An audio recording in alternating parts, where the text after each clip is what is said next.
బీజేపీని చూసి రేవంత్ రెడ్డి ప్రభుత్వం భయపడుతోంది అని ఎంపీ కొండ విశ్వేశ్వరరెడ్డి ఆరోపించారు. దీక్ష చేసే హక్కు విద్యార్థులకు ఉంది అని చెప్పే రాహుల్ గాంధీ విద్యార్థుల సమస్యలపై దీక్ష చేస్తుంటే ఎందుకు అనుమతి ఇవ్వడం లేదు అని ప్రశ్నించారు.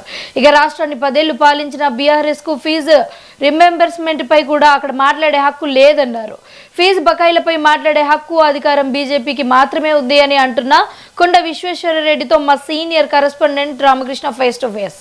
బీజేపీ ఎంపీ కొండా విశ్వేశ్వరరెడ్డి మన మధ్య ఉన్నారు. సార్ చెప్పండి, ఫీజుల బకాయిలకు సంబంధించి గవర్నమెంట్ అంచెలవారీగా రాష్ట్రం ఆర్థిక ఇబ్బందిలో ఉంది కాబట్టి అయినా కూడా ఫీజులు విద్యార్థులకు ఇచ్చేందుకు సిద్ధంగా ఉందని ముఖ్యమంత్రి రేవంత్ రెడ్డి చెప్తున్నారు.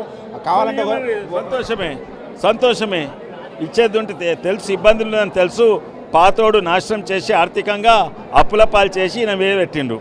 మళ్ళీ ఇవన్నీ గ్యారంటీలు ఎందుకు ఇచ్చిండ్రు? తప్పు అని. ఎందుకంటే మీ నాయకుడు ఉండు కదా, 58 ఏళ్ళున్న యువ నాయకుడు, ఆయన దిక్కు చూడకండి రేవంత్ రెడ్డి గారు, తెలంగాణ ప్రజల దిక్కు చూడండి.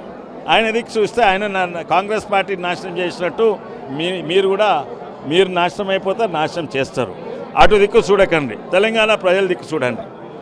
ఈరోజు ఆయన మీ యువ నాయకుడు ఢిల్లీలో విద్యార్థుల ఇష్యూస్ మీద ఎన్నో ధర్నాలు చేస్తుండ్రు.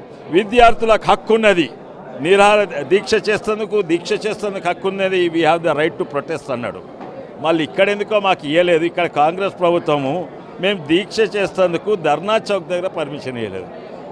ఆ రాహుల్ గాంధీ ఆ గడపైన చెప్పండి, మీకు ఫస్ట్ మీ తెలంగాణకు రాండి, చూసుకోండి విద్యార్థుల పరిస్థితి. మీ కేరళకు పోండి, ఆడ SSLC ఎగ్జామ్ లీక్ అయింది. మీ కేరళకు పోండి, కర్ణాటకకు పోండి SSLC, కేరళకు పోండి, ఆడ LD ఎగ్జామ్ రిక్రూట్మెంట్ ఇవన్నీ లీక్ అయినాయి. అటు దిక్కు చూడండి, లేకుండా జార్ఖండ్కు పోండి.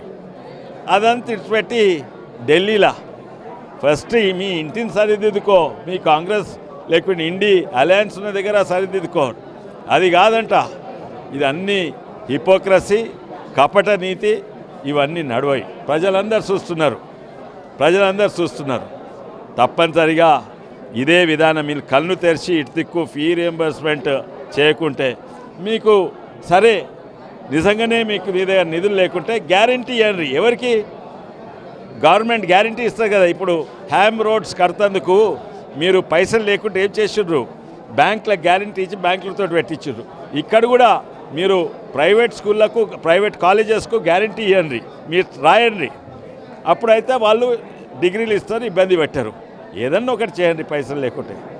మళ్ళీ ఇప్పుడు పాతోడు ఆ తండ్రి కొడుకుల పార్టీ వాళ్ళంట ధర్నా చేస్తుండ్రు. అరే వాళ్ళే విద్యారంగాన్ని ముంచింది, వాళ్ళే 29 రాష్ట్రాలలో అన్నిట్లో తక్కువ ఖర్చు పెట్టింది, గవర్నమెంట్ స్కూళ్ళను నాశనం చేసింది తండ్రి కొడుకుల పార్టీ.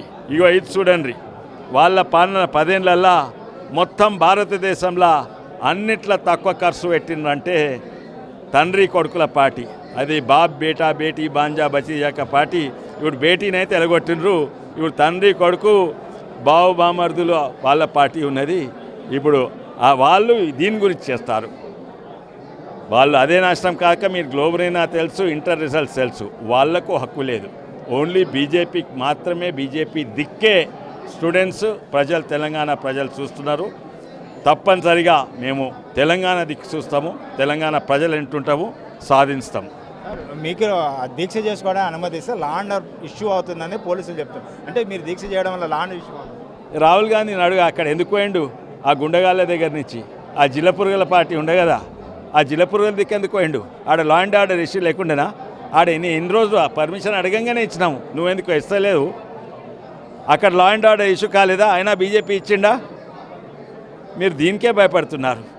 మీరు జిల్లపురులకు భయపడరు, కానీ అది పొలిటికల్ పార్టీకి, కానీ ఒక బీజేపీ అసంటి జాతీయవాదం ఉన్న పార్టీకి మీరు భయపడుతున్నారు. తెలంగాణ కాంగ్రెస్ పార్టీ ముఖ్యమంత్రి రేవంత్ రెడ్డి మీ పార్టీని చూసి భయపడి అందుకే దీక్షకు అనుమతి ఇవ్వలేదు. అవును, ముఖ్యమంత్రి భయపడుతున్నారు.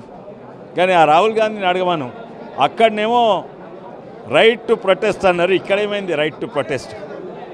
ఇది ఏదైతే ఉందో సంబంధించి ప్రస్తుతానికి దీక్షకు సంబంధించిన ఏదైతే ఉందో రాహుల్ గాంధీ ఏదైతే చెప్తున్నారో రైట్ విద్యార్థులకు హక్కు ఉంది అంటూ చెప్తున్నారో, హక్కు ఉన్నప్పుడు మళ్ళీ ఇక్కడ ఎందుకు అనుమతి ఇవ్వలేదు? అదేవిధంగా ఎవరైతే బీఆర్ఎస్కి సంబంధించిన నేతలు దీక్షలు చేస్తున్నారు, తండ్రి కొడుకులు దీక్షలు చేస్తున్నారు. ఆ తండ్రి కొడుకులు దీక్షలు చేస్తే హక్కే లేదు. గత 10 ఏళ్ళు వాళ్ళు పాలన చేసినప్పుడు 10 ఏళ్ల పాలనలో కనీసం విద్యారంగానికి చేసింది, దేశంలో అతి తక్కువ రాష్ట్రంలో విద్యారంగాన్ని కట్ చేసింది బీఆర్ఎస్ పార్టీ అనేది కూడా కొండ విశ్వేశ్వరరెడ్డి ఆరోపిస్తారు. కాబట్టి ఏదైతే ప్రభుత్వం చెప్తుందో దానికి సంబంధించి ఒక గ్యారంటీ యజమానానికి ఇస్తే విద్యార్థులకు భవిష్యత్తు బాగుపడుతుంది. కాబట్టి విద్యార్థుల దృష్ట్యా బీజేపీ పోరాటం చేస్తుందనేదే కొండ విశ్వేశ్వరరెడ్డి చెప్తున్నమాట. కెమెరామ్యాన్ జయకృష్ణతో రామకృష్ణ, మెట్రో టీవీ, హైదరాబాద్.